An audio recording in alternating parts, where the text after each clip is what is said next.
आता ह्या प्रश्नात काय आहे, आपल्याला एकची किंमत काढायची आहे. जर याचा स्क्वेअर केला तर ए अधिक बीचा स्क्वेअर झाल्यासारखं होईल, याचा स्क्वेअर होईल ए स्क्वेअर अधिक 2ab अधिक बी स्क्वेअर होईल. पण स्क्वेअर रूट जाणार नाही. आपलं पहिलं टार्गेट काय असलं पाहिजे, स्क्वेअर रूट घालवता आलं पाहिजे. स्क्वेअर रूट घालवता येईल का, नाही येणार. ए अधिक बीचा याचा वर्ग केला तर, कारण ए वर्ग अधिक बी वर्ग अधिक 2ab होणार ना, 2abच्या वेळेस स्क्वेअर रूट तसंच राहणार आहे.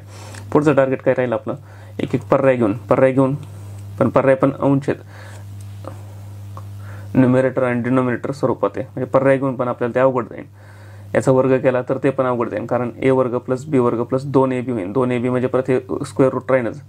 मग काय करायचं, सरळ सरळ सोडवलं, एकने इकडं गुणलं, एकने याला गुणलं, अंडर रूट x अधिक 9 राहिला अधिक x मायनस 2 राहिला इज इक्वल टू 3x अधिक 9 आणि 3 इथं गुणलं वजा 3x वजा 2.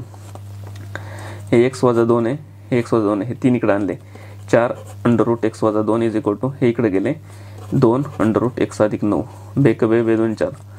आणि आता याचा स्क्वेअर केला, याचा स्क्वेअर 4 झाला 2चा, याचा स्क्वेअर x वजा 2 झाला, याचा स्क्वेअर x अधिक 9 राहिला म्हणजे 4x वजा 4 2.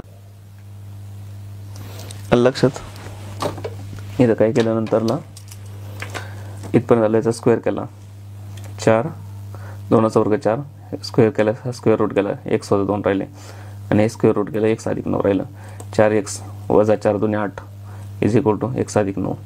हे x परत इकडे आले, 4x मधून x गेले 3x इज इक्वल टू हे 8 वजा आहे तिकडे गेले 8 अधिक 9 ने 8 17 म्हणजे 3x इज इक्वल टू 17. तर x इज इक्वल टू हे 17 भागिले 3.